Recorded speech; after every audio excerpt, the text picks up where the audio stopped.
વંદે ગુજરાત।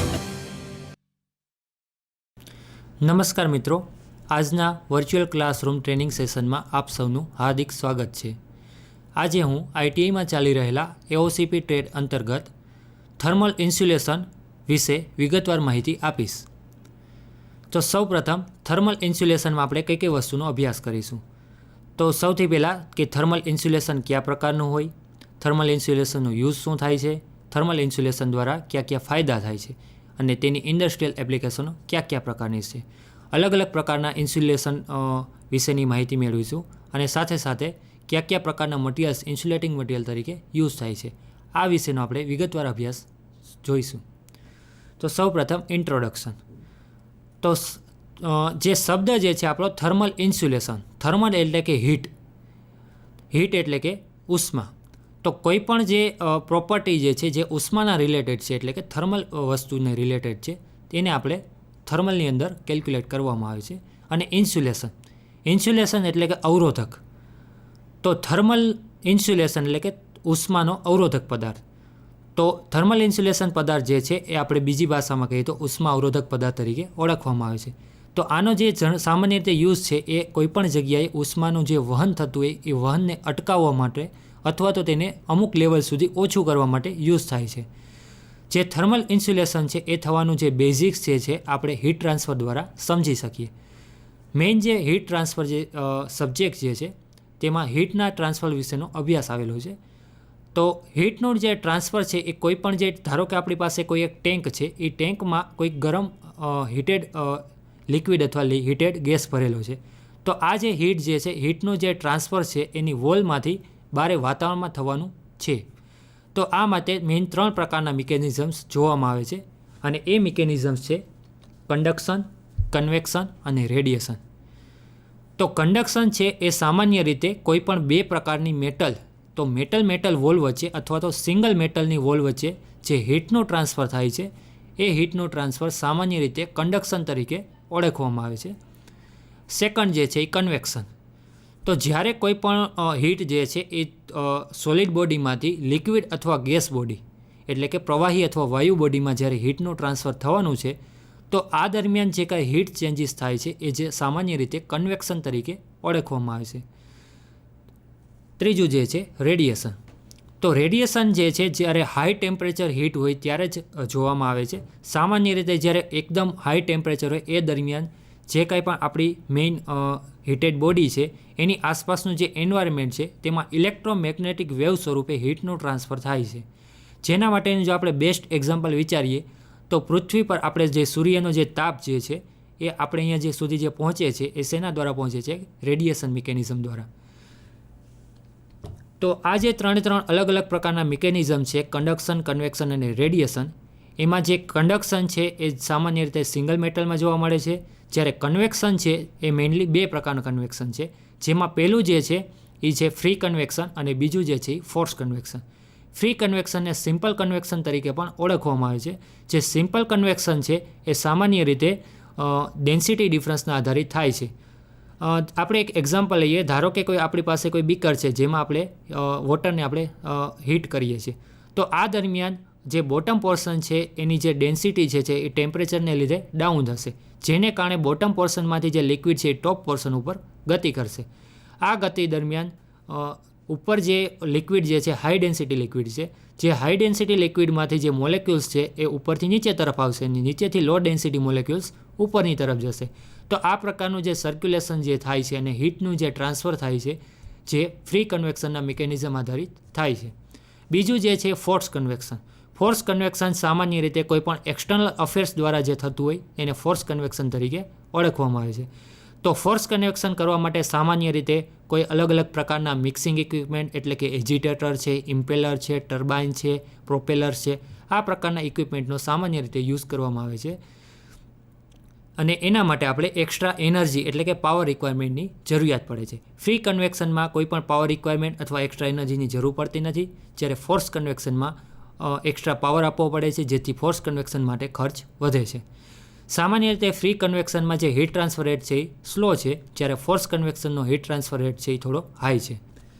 હવે જે આ અલગ અલગ જે પ્રકારનું જોયું કે આપણે હીટ ટ્રાન્સફર 3 અલગ અલગ પ્રોસિજરથી થાય છે, તો આપણો અત્યારનો જે મેઇન પર્પઝ જે છે એ એવો છે કે હીટ ટ્રાન્સફરને જેમ બને તેમ ઓછો કરવો અથવા તો અટકાવવું. તો આ માટે આપણે જે કંઈ મટીરિયલ વાપરીએ છીએ એ મટીરિયલ જે છે એ જનરલી 2 ટાઈપના મટીરિયલ હોય. એક તો કન્ડક્ટિવ મટીરિયલ હોય અને બીજું જે છે નોન કન્ડક્ટિવ મટીરિયલ હોય. તો જે કન્ડક્ટિવ મટીરિયલ છે એ સામાન્ય રીતે કોઈ પણ કરંટનું વહન કરી શકે છે, હીટનું વહન કરી શકે છે, જ્યારે નોન કન્ડક્ટિવ મટીરિયલ છે એ હીટ અથવા તો કરંટનું વહન કરી શકતું નથી. તો આપણે થર્મલ ઇન્સ્યુલેટિંગ મટીરિયલ તરીકે હંમેશા નોન કન્ડક્ટિવ અને નોટ હીટ ટ્રાન્સફર થાય એ પ્રકારનું કેમિકલ્સની જરૂરિયાત છે. તો સામાન્ય રીતે જે થર્મલ ઇન્સ્યુલેશન જે છે એ થર્મલ ઇન્સ્યુલેશન મટીરિયલ કયા પ્રકારનું હોવું જોઈએ? તો થર્મલ ઇન્સ્યુલેશન જે મટીરિયલ છે એ મટીરિયલ્સની જે આસપાસની વોલ છે એ વોલ જે છે એ જનરલી પોરસ હોય છે. પોરસ એટલે કે છિદ્રાળું. જે આપણે થર્મલ ઇન્સ્યુલેશન તરીકે જે મટીરિયલ ચૂઝ કરવાના છીએ એ મટીરિયલને છિદ્રાળું મટીરિયલ ચૂઝ કરવામાં આવે છે કે જેને લીધે શું થાય કે એક તો જે આપણે જે કેમિકલ્સ વાપરવાના છીએ એની ડેન્સિટી ઓછી થાય, એની ઘનતા ઓછી થાય એટલે હલકું બને. અને પ્લસમાં જે વચ્ચે જે પોર એટલે કે છિદ્ર હોય, છિદ્રમાં જે જગ્યા છે એમાં કાં તો એર ભરાયેલી હોય છે અથવા તો અન્ય પ્રકારના ગેસ ભરાયેલા હોય છે. તો સામાન્ય રીતે કોઈ પણ હીટનું જે ટ્રાન્સફર થાય છે એ ટ્રાન્સફર થવાની જે કેપેસિટી છે સોલિડ પદાર્થમાં મેક્સિમમ હોય છે, લિક્વિડમાં મીડિયમ હોય છે, જ્યારે ગેસ માટે મિનિમમ હોય છે. તો આ કેસમાં જો પોરોસિટી આપણી વધારે હશે તો એને લીધે એક ફાયદો એ થશે કે જે વચ્ચે જે ગેસ ભરાયેલો છે એને કારણે જે હીટનું ટ્રાન્સફર છે એ સ્લોલી થશે અને એને કારણે આપણે જે મેઇન જે ઇક્વિપમેન્ટ છે એમાં હીટને આપણે સ્ટોર કરીને સાચવી શકશું. હવે સામાન્ય જે કન્ડિશન જે છે અલગ અલગ કન્ડિશનમાં એમાં અલગ અલગ પ્રકારના આપણે હીટ ઇન્સ્યુલેટિંગ મટીરિયલ વાપરીએ છીએ. હવે આ હીટ ઇન્સ્યુલેટિંગ જે મટીરિયલ છે એ મટીરિયલ્સમાં જો કોઈ જે કારણસર આપણે હીટ ટ્રાન્સફર જે છે એ ઘટાડવા માટે મટીરિયલ વાપરીએ પણ જો એની ડેન્સિટી આપણે થોડી ઓછી રાખીએ તો એને લીધે જે પોર વચ્ચેનું ડિસ્ટન્સ જે વધારે થાય છે એને લીધે પણ અમુક પ્રકારના ડ્રોબેક આવે છે. આટલા માટે થઈને અમુક જે કન્ડિશન છે એમાં જે પોર છે એને એક ધારા અને એક સાઇઝના રાખવામાં આવે છે. તો આ જે પ્રકારનું થર્મલ ઇન્સ્યુલેશન મટીરિયલનું ડિઝાઇન કરવું જરૂરી છે. થર્મલ ઇન્સ્યુલેટિંગ જે મટીરિયલ છે એ મટીરિયલ સામાન્ય રીતે અલગ અલગ પ્રકારના જે વૂલ છે, કોર્ક છે, સિલિકા છે, આ પ્રકારના મટીરિયલ્સ બનાવવામાં આવે છે અને જેમાં આપણે હીટ ટ્રાન્સફર જેમ બને તેમ મિનિમમ થાય એ પ્રકારનો પ્રયત્ન કરવામાં આવે છે. હવે થર્મલ ઇન્સ્યુલેશન જે મટીરિયલ છે એની પ્રોપર્ટી કેવી હોવી જોઈએ કે એના ગુણધર્મ કેવા હોવા જોઈએ? તો સામાન્ય રીતે જે થર્મલ ઇન્સ્યુલેટિંગ મટીરિયલ જે છે એ લો હીટ કન્ડક્ટિવ એટલે કે જેમાંથી હીટ જેમ બને તેમ ઓછામાં ઓછી ટ્રાન્સફર થાય એ પ્રકારનું હોવું જોઈએ. સેકન્ડ કે એ ચીપ હોવું જોઈએ, સસ્તું હોવું જોઈએ. નહીંતર ઘણી વખત શું થાય કે જે મેઇન પાઇપનો જે કોસ્ટિંગ હોય એના કરતાં બહારનું જે ઇન્સ્યુલેટિંગ મટીરિયલ જે છે એનું જે કોસ્ટિંગ છે એ વધી જતું હોય છે. તો આ માટે એ ચીપ હોવું પણ જરૂરી છે. પછી જે છે એ અલગ અલગ પ્રકારના જે ઇન્સ્યુલેટિંગ મટીરિયલ્સ છે તેને અલગ અલગ પ્રકારની અલગ અલગ પેટર્ન દ્વારા આપણે એને બાઇન્ડિંગ કરી શકતા હોઈએ છીએ.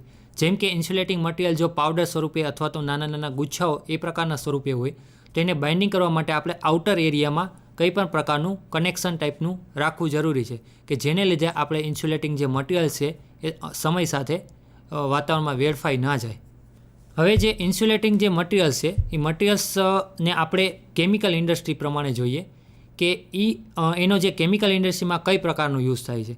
તો સામાન્ય રીતે જે આપણી જે કંઈ મેઇન પાર્ટ છે કેમિકલ ઇન્ડસ્ટ્રીના રિએક્ટર છે, પછી પ્રેશર વેસલ્સ છે. પ્રેશર વેસલ્સ એટલે કે એક પ્રકારના પાઇપ પણ તે હાઈ પ્રેશરને સહન કરવાની શક્તિ ધરાવતા હોય છે. તો આ પ્રકારના પ્રેશર વેસલ્સ છે અને બીજા અલગ અલગ પ્રકારના હીટ એક્સચેન્જર્સ છે, ડિસ્ટિલેશન કોલમ્સ છે. તો આ ઇક્વિપમેન્ટમાં આપણે હાઈ ટેમ્પરેચરની જરૂરિયાત ઊભી થતી હોય છે. તો આવા હાઈ ટેમ્પરેચરની જ્યારે જરૂરિયાત ઊભી થાય છે ત્યારે એ હાઈ ટેમ્પરેચર જો વાતાવરણમાં ઇઝીલી જો વેડફાઈ જતું હોય તો એના લીધે આપણે જે અંદરનું જે રિએક્ટર છે એનું તાપમાનને આપણે યોગ્ય રીતે મેન્ટેન ના કરી શકીએ અને સમય સાથે તાપમાન ઘટે એટલે આપણી પ્રોસેસ જે છે કમ્પ્લીટલી થાય નહીં અને આપણને જે પ્રોડક્ટ જે પૂરતી મળવાની છે એ મળી શકે નહીં.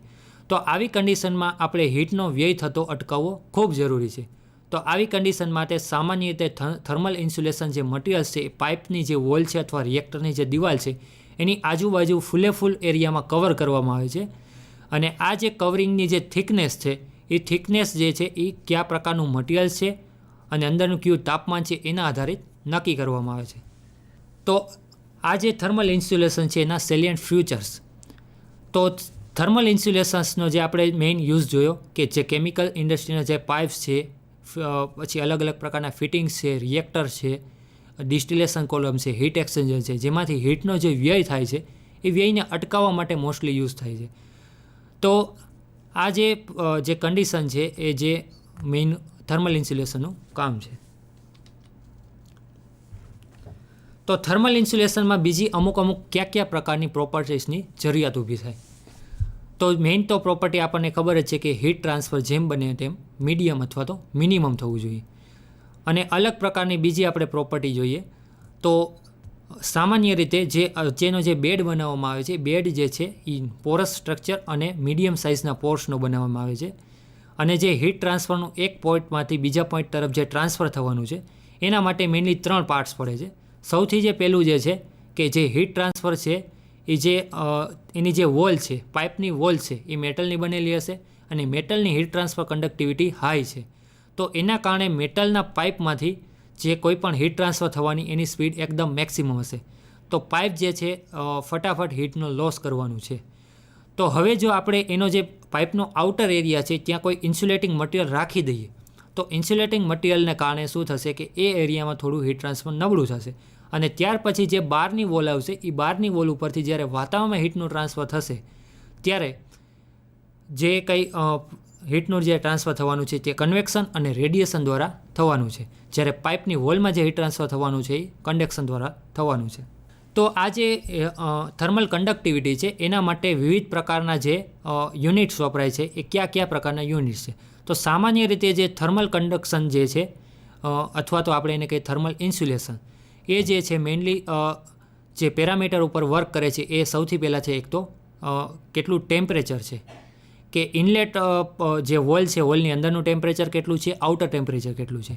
પછી બીજું છે કે એ જે મટીરિયલ કેવા પ્રકારનું છે, કે મટીરિયલનું ટાઈપ્સ કયું છે, કે મટીરિયલ્સ ધારો કે વધારે ઇન્સ્યુલેટિંગ મટીરિયલ્સ છે જેમ કે જેની હીટ કંડક્ટિવિટી ઓછી છે એ પ્રકારનું છે તો એ વર્ક સારું કરશે. જો હીટ કંડક્ટિવિટી વધારે હોય તો એ વર્ક ઓછું કરશે. પછી બીજું છે ડેન્સિટી, કે જે આપણે થર્મલ ઇન્સ્યુલેશન લગાવેલું છે એ જે આખા પોર્શન છે એની ડેન્સિટી કેટલી છે. પછી છે થર્મલ કંડક્ટિવિટી. તો થર્મલ કંડક્ટિવિટી એટલે કે જે થર્મલ એનર્જીને ટ્રાન્સફર કરવાનું એક પ્રકારનું માપદંડ છે કે જેને સામાન્ય રીતે ફોરિયર્સ લો ઉપરથી ગણતરી કરવામાં આવે છે. તો આ જે અલગ અલગ પ્રકારના પેરામીટર્સ છે એના ઉપરથી આપણે થર્મલ ઇન્સ્યુલેશન આખું વર્કિંગ કરે છે. તો હવે જે થર્મલ ઇન્સ્યુલેશન છે એને આપણે અલગ અલગ પ્રકારે ઘણા બધા ટાઈપ્સ છે કે જે અલગ અલગ ટાઈપ્સ દ્વારા આપણે એને જે કંઈ મેઇન બોડી જે છે પાઇપની બોડી એના ઉપર આપણે લેયર દ્વારા ફિટિંગ કરી શકીએ છીએ. તો ઘણી વખતે એવું થતું હોય છે કે જે પાઇપ્સ જે છે મેઇન એ પાઇપ્સની ઉપર જો આપણે ડાયરેક્ટ ઇન્સ્યુલેશનનું જો પડ લગાવી દેતા હોય તો એને લીધે મેઇન પ્રોબ્લેમ એવો ક્રિએટ થાય છે કે ડાયરેક્ટ જો પડ લગાવીએ તો એને લીધે જે મેઇન જે ઇન્સ્યુલેટિંગ મટીરિયલ છે હીટ હોવાના કારણે પાઇપ સાથે ચોંટી જાય છે. તો આના કારણે જે પાઇપ જે છે એ બગડે છે અને પ્લસમાં જે મટીરિયલ છે એનો લોસ થાય છે અને સાથે સાથે જે પોર જે છે પોરનો ડાયામીટર ઘટે છે જેને કારણે હીટ ટ્રાન્સફરનો રેટ વધે છે. તો આપણે જે મટીરિયલનો યુઝ ઇન્સ્યુલેશન માટે કરીએ છીએ એ જ મટીરિયલ કદાચ કંડક્ટિવ મટીરિયલ તરીકે પણ વર્તવા લાગે છે. તો આ માટે જે કંઈ પણ ઇન્સ્યુલેટિંગ મટીરિયલ છે એને સામાન્ય રીતે આપણે ડાયરેક્ટ એને કવર કરવામાં આવતું નથી, પણ એની પહેલાં એના ઉપર એક પ્રકારના અલગ અલગ પ્રકારના પોલિમર ટાઈપના પદાર્થોનું એક લેયર લગાડવામાં આવે છે. ત્યાર પછી જ ઇન્સ્યુલેટિંગ મટીરિયલને એની ઉપર બાઇન્ડિંગ કરવામાં આવે છે. હવે ઇન્સ્યુલેટિંગ મટીરિયલના જે આપણે ઉપર બાઇન્ડિંગ કરીએ છીએ તો બાઇન્ડિંગ કરવાનો જે પ્રોસિજર છે એ પ્રોસિજર દરમિયાન જે બહારનો જે પોર્શન છે જો વાતાવરણમાં ખુલ્લો રહીએ તો એના ઉપર વાતાવરણની અસર થવાની છે, વાતાવરણનું ભેજ છે, જો વરસાદનું મોસમ હોય અથવા તાપની મોસમ હોય તો એ દરમિયાનના વાતાવરણના અલગ અલગ પેરામીટર ઇફેક્ટ કરવાના છે. તો આવી કન્ડિશનને કારણે જે આસપાસનો જે પોર્શન જે છે એ ઇન્સ્યુલેટિંગ મટીરિયલનો નાશ પામે છે અથવા તો વાતાવરણમાં ક્યાં વેડફાઈ જાય છે. તો આવું ના થાય એટલા માટે જનરલી જેનો આસપાસનો આખો એરિયા છે એ અલગ પ્રકારના જે પોર્શન છે એના દ્વારા કવર કરવામાં આવે છે. આવો પોર્શન સામાન્ય રીતે મેટલ વોલ્ડ હોય છે કે સામાન્ય રીતે એલ્યુમિનિયમની થીન શીટ અથવા તો અલગ પ્રકારની બીજી મેટલની થીન શીટને રાઉન્ડ શેપમાં કટ કરી અને એની ઉપર તે લેયર લગાડવામાં આવે છે, જેને લીધે એના ઉપર વાતાવરણની કોઈ અસર ના થાય અને પ્લસમાં વાતાવરણનું જે બાહ્ય ટેમ્પરેચર છે એ ટેમ્પરેચરની પણ એના ઉપર અસર થાય નહીં. તો આ પ્રકારના અલગ અલગ જે છે એ અહીંયા દર્શાવવામાં આવેલા છે. હવે આ જે ઇન્સ્યુલેશન લગાવવા માટેની મેઇન જે 2 પ્રોસિજર છે એમાં જે બાહ્ય આવરણને આપણે જો બચાવવું હોય તો એના માટે જનરલી 2 પ્રકારની પ્રોસિજર વપરાય છે. એમાં સૌ પ્રથમ જે છે એ મેટલ ક્લેડિંગ. તો મેટલ ક્લેડિંગ જે છે એનો હવે આપણે વિગતવાર અભ્યાસ જોઈએ. તો મેટલ ક્લેડિંગ જે છે એ સામાન્ય રીતે કે કોઈ પણ જે પાઇપ જે છે એની આસપાસ આપણે જોયું કે એલ્યુમિનિયમની થીન શીટને આપણે લગાવી શકીએ છીએ કે જેને કારણે જે ઇન્સ્યુલેટિંગ મટીરિયલ છે એનો વાતાવરણ સાથે કોઈ પણ પ્રકારનો કોન્ટેક્ટ ના થાય અને જેને કારણે એનો કંઈ લોસ ના થાય અને તેની મૂળ પ્રોપર્ટી બદલાય નહીં. તો સામાન્ય રીતે વિવિધ પ્રકારની જે મેટલ ક્લેડિંગ પ્રોસિજર છે એમાં એલ્યુમિનિયમ, કોપર અને અમુક પ્રકારના માઇલ્ડ સ્ટીલ અને સ્ટેનલેસ સ્ટીલની પ્લેટો લગાવવામાં આવે છે. પછી અન્ય પ્રકારની જે પ્રોસિજરો છે એમાં સામાન્ય રીતે કોઈ જે પ્રોસિજર છે જેમાં ક્લેની આસપાસનું લેયર લગાવવામાં આવે છે. આપણે જે જૂના સમયમાં આપણે જે મકાનો બનતા હોય મકાનોનું જે બાહ્ય આવરણ જે છે આવરણમાં આપણે જે કંઈ ગાય જે છે ગાય અને એટલે કે આપણે જે પ્રાણીઓના મળમૂત્ર દ્વારા આપણે લેપ લગાવતા, તો સેમ એ પ્રકારનું બનાવવામાં આવે છે કે જે મેઇન પાઇપ છે એની આસપાસ પહેલાં ઇન્સ્યુલેટિંગ મટીરિયલ લગાવવામાં આવશે અને એની પછી એનો જે બહારનો જે પોર્શન જે છે એ આવા પ્રકારના કોઈ મટીરિયલથી આખો લગાવી દેવામાં આવે છે, જેને કારણે જે હીટ ટ્રાન્સફરનું અટકે છે અને પ્લસમાં આ પ્રકારનું જે કન્ડિશન છે એ બીજી મેટલ ક્લેડિંગ પ્રોસિજર કરતાં સસ્તી પડે છે. એટલા માટે આ પ્રોસિજરનો વધારે યુઝ થાય છે. હવે અલગ અલગ પ્રકારના જે ઇન્સ્યુલેટિંગ મટીરિયલ્સ છે એ ક્યાં છે? તો ઇન્સ્યુલેટિંગ મટીરિયલ્સ જે છે એમાં જનરલી મેટલ ક્લેડિંગ અને 2 પ્રકારના મટીરિયલ છે. જે મેટલ ક્લેડિંગ જે પ્રોસિજર છે એમાં સામાન્ય રીતે ગ્લાસ વૂલ્સ છે, અલગ અલગ પ્રકારની સિલિકા છે, અલગ અલગ પ્રકારના કેલ્શિયમ સલ્ફેટ, કેલ્શિયમ કાર્બોનેટ ટાઈપના કેમિકલ્સ છે. તો આ પ્રકારના જે અલગ અલગ કેમિકલ્સ છે એ જનરલી યુઝ કરવામાં આવે છે. જ્યારે આ માટેની જે મેઇન 2 પ્રોસિજર છે એક તો કોલ્ડ ઇન્સ્યુલેશન અને એક છે હોટ ઇન્સ્યુલેશન. તો કોલ્ડ ઇન્સ્યુલેશન માટે જનરલી ક્યારે યુઝ કરવામાં આવે કે જ્યારે અંદરનો જે પોર્શન પાઇપની અંદર જે છે લો ટેમ્પરેચર કન્ડિશન છે આ દરમિયાન જે વાપરવામાં આવે છે એને કહેવામાં આવે છે કોલ્ડ ઇન્સ્યુલેશન. અને જો અંદરની સાઈડમાં જો ટેમ્પરેચર હાઈ હોય અને એ દરમિયાન જે પ્રકારનું ઇન્સ્યુલેશન મટીરિયલ વાપરવામાં આવે છે એને કહેવાય છે હોટ ઇન્સ્યુલેશન. તો કોલ્ડ ઇન્સ્યુલેશન માટેના એક્ઝામ્પલ જોઈએ તો કોલ્ડ ઇન્સ્યુલેશન માટે સામાન્ય રીતે ગ્લાસ વૂલ્સ છે, કેલ્શિયમ કાર્બોનેટ, કેલ્શિયમ સલ્ફેટ પ્રકારના કેમિકલ્સ વપરાય છે. જ્યારે હોટ ઇન્સ્યુલેશન મટીરિયલ તરીકે સ્પેશિયલ ટાઈપ્સના પોલિમર પણ સામાન્ય રીતે પોલિથિલિન, પોલિપ્રોપિલિન, પોલિયુરેથેન, પોલિટેટ્રામાઇન આ પ્રકારના અલગ અલગ પ્રકારના જે પોલિમર્સ છે એ પોલિમર્સ સામાન્ય રીતે યુઝ કરવામાં આવે છે. તો હવે આપણે જે આખું અત્યાર સુધીનો જે અભ્યાસ કર્યો કે થર્મલ ઇન્સ્યુલેશન એટલે શું અને ત્યાંથી ચાલુ કરી અને અલગ અલગ પ્રકારના થર્મલ ઇન્સ્યુલેશનની પ્રોસિજર, થર્મલ ઇન્સ્યુલેશન માટેનું મિકેનિઝમ, થર્મલ ઇન્સ્યુલેશન માટે વપરાતા અલગ અલગ પ્રકારના પદાર્થો અને થર્મલ ઇન્સ્યુલેશનની અલગ અલગ પદ્ધતિઓ. તો આ જે આખી જે પ્રોસિજર છે એમાંથી આપણે જોઈએ કે અમુક આપણે કયા પ્રકારના ક્વેશ્ચનો ઉદ્ભવી શકે.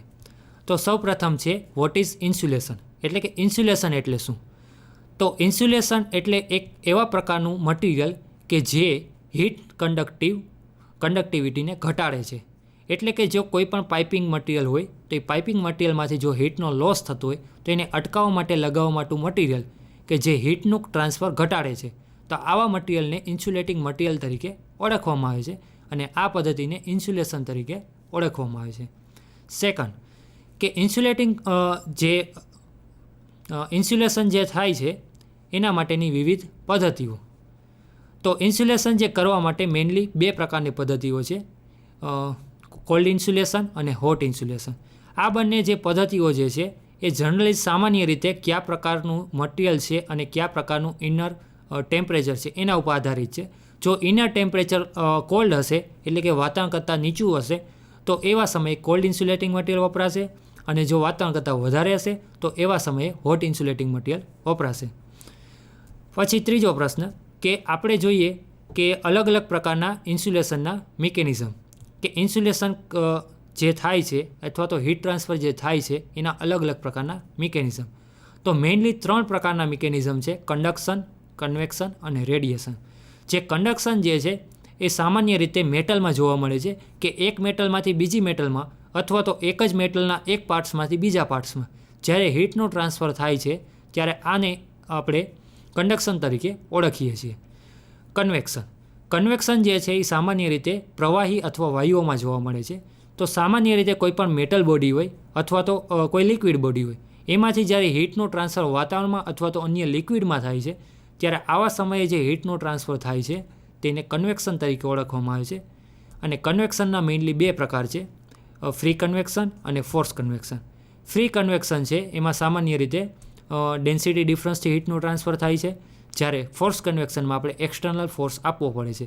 આ ફોર્સ છે જનરલી મિક્સિંગ ઇક્વિપમેન્ટ એટલે કે ઇઝિટેટર, ઇમ્પેલર, પ્રોપેલર ટાઈપનું હોઈ શકે છે અથવા તો કોઈ અલગ અલગ પ્રકારની મોટર ડ્રાઈવ અથવા તો પમ્પિંગ દ્વારા સર્ક્યુલેટિંગ હોઈ શકે છે.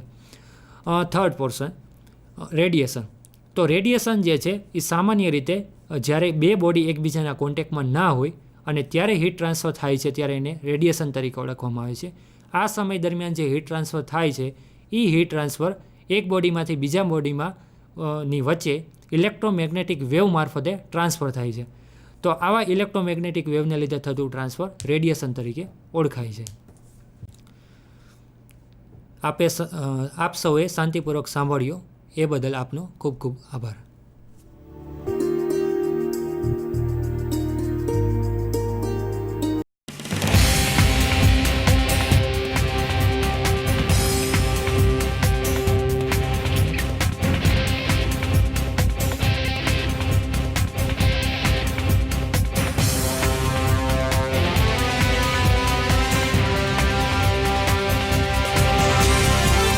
વંદે ગુજરાત.